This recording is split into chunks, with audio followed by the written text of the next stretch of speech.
Para que a gente tenha uma ideia, quando nós consideramos os Estados Unidos como o benchmarking, como o padrão 100, o Brasil estaria em torno de 30, ou seja, 3 a 4 vezes menos produtivo do que os Estados Unidos.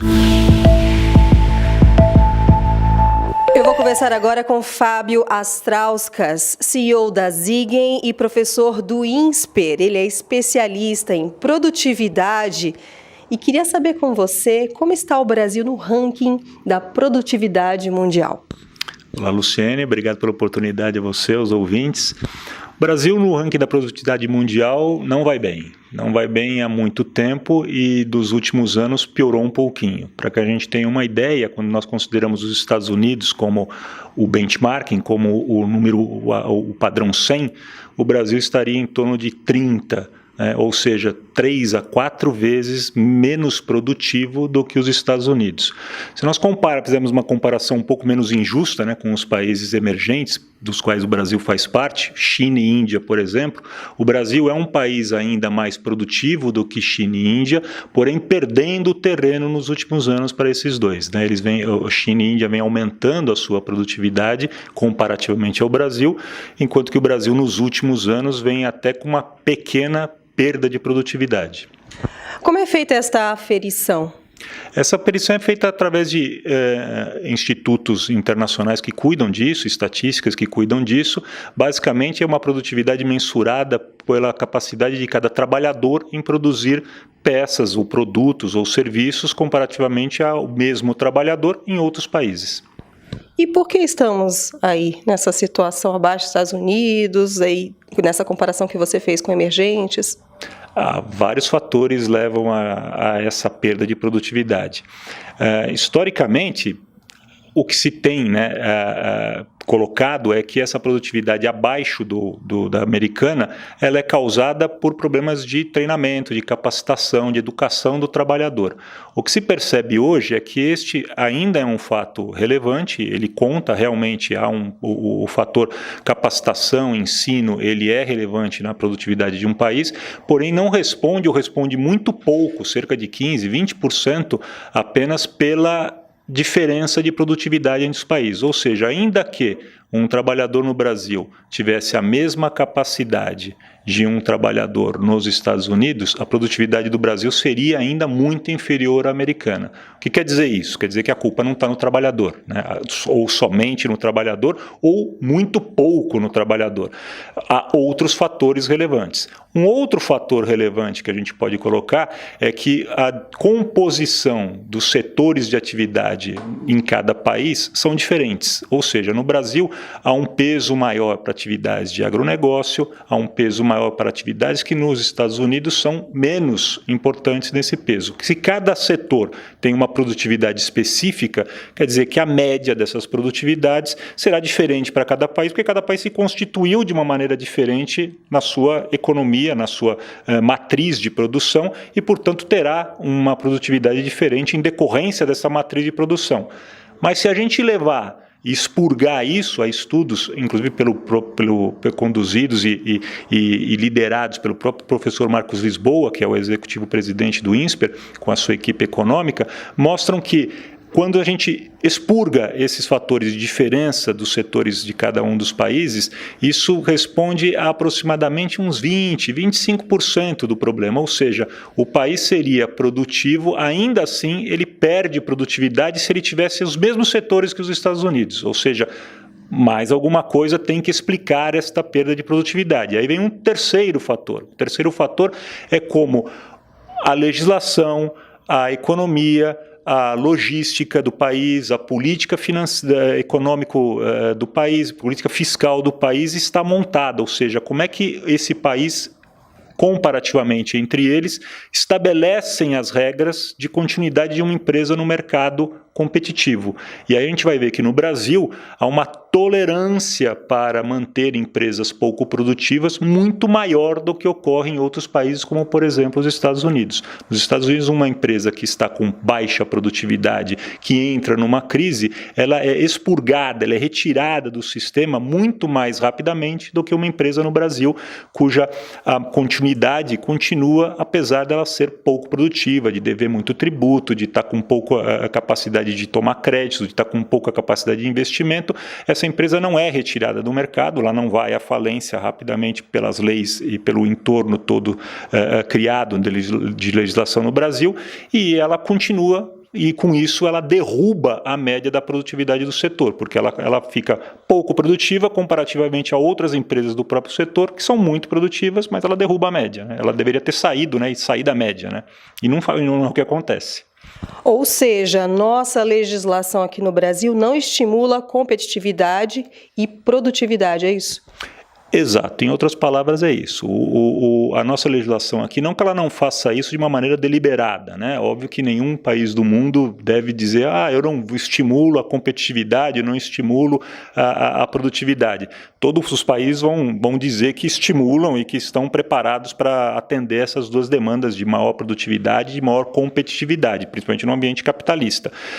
Porém, na prática, não é isso que acontece. Na prática, ao se fazer, por exemplo, uma legislação de recuperação judicial e falências do Brasil, cuja lei foi reformada, né, em 2005 e tem agora 12 anos, e está inclusive em vias de ser novamente estudada e modificada por uma iniciativa do Ministério da Fazenda, que tem um grupo de trabalho analisando uma reforma na lei de recuperação judicial do Brasil.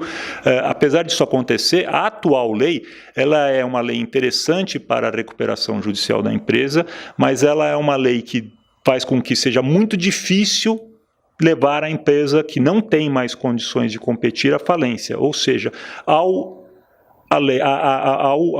ter a lei sem deixar a empresa ir à falência, eu estou mantendo uma empresa pouco competitiva dentro do cenário e derrubando a produtividade. Então isso atrapalha a competitividade, porque eu tenho empresas que vão estar, por exemplo, sem recolhimento de tributos, e isso é uma competição desleal com aquela empresa que está recolhendo os tributos, ou a empresa está ali, já deveria ter fechado porque não tem nenhuma condição mais de conseguir crédito, de conseguir equipamentos novos, financiamento para investimentos em equipamentos novos, mas se mantém dentro do cenário econômico porque não consegue se levar a empresa à falência, não consegue terminar, né, com a empresa e tirá-la do mercado competitivo. Em que segmentos, em que setores isso é mais visível? Isso, atualmente, a gente pode observar isso em quase todos os setores, porque o país já atravessa uma crise bastante grande nos últimos 2 anos.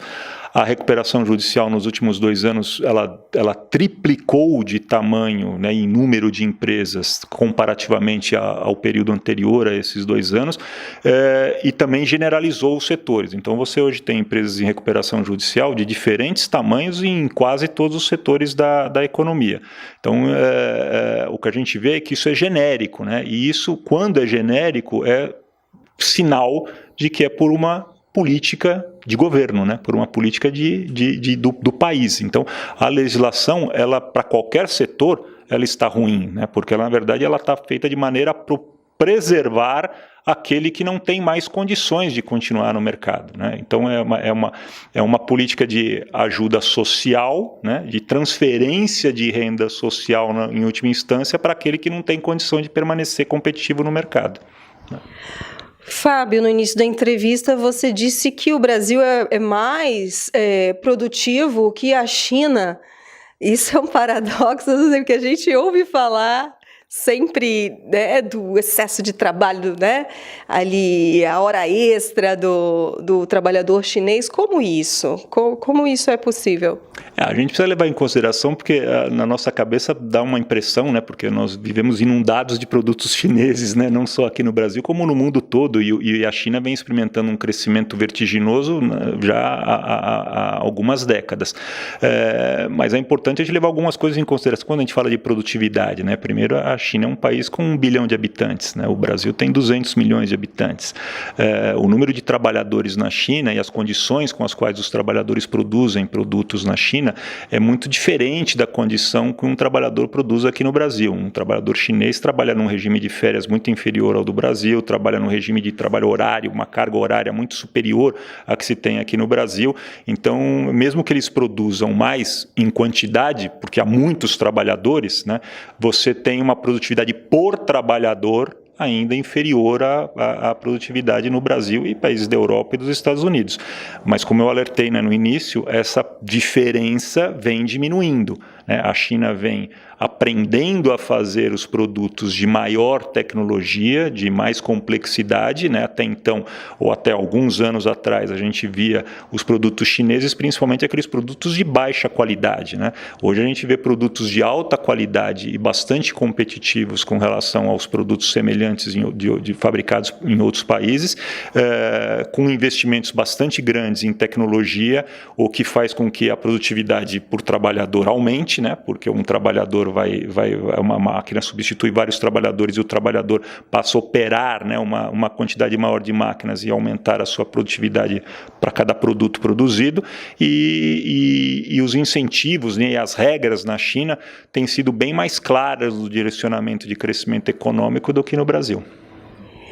E como estamos em comparação aos nossos vizinhos na América do Sul? Nós temos a Chile é um bom, e a Argentina são acho que os dois países que valem a pena a gente comparar. O Chile vem experimentando nos últimos anos também uma perda de produtividade percentual, por incrível que pareça, né? Às vezes a gente dá uma impressão de que o Chile é um país bastante estável, e a produtividade no Chile ela é um pouco elevada, um pouco maior do que a do Brasil, mas em níveis semelhantes, tanto a da Argentina também. A Argentina passou por crise muito grande, né, nos últimos anos, vem se recuperando agora, mais recentemente. O Brasil não ocupa uma posição ruim dentro da América do Sul. Mas isso não é um conforto bastante grande quando nós olhamos o mercado global, porque a América do Sul corresponde a uma pequena fração do mercado global, né? Quando a gente pensa em produtividade num país do tamanho do Brasil, com a capacidade que o Brasil tem, nós deveríamos estar comparando com países como China, como Índia, né? Como a África do Sul, né? Ou países do leste europeu, se a gente não quiser comparar com os Estados Unidos, que realmente está num topo, né? Em uma distância muito grande se comparado atualmente com o país. Mas daria para ter o Brasil trabalhando num cenário próximo, né, aos desses países emergentes, coisa que não está acontecendo, principalmente nos últimos 2, 3 anos. Fábio, falamos bastante de segmento. Eu queria saber se você concorda com a segunda parte dessa entrevista, para a gente falar do seu trabalho dentro das empresas que têm problema de produtividade. Você topa? Perfeitamente, vai ser um prazer. Ok, obrigada. Luciene Miranda para a Ducascope TV.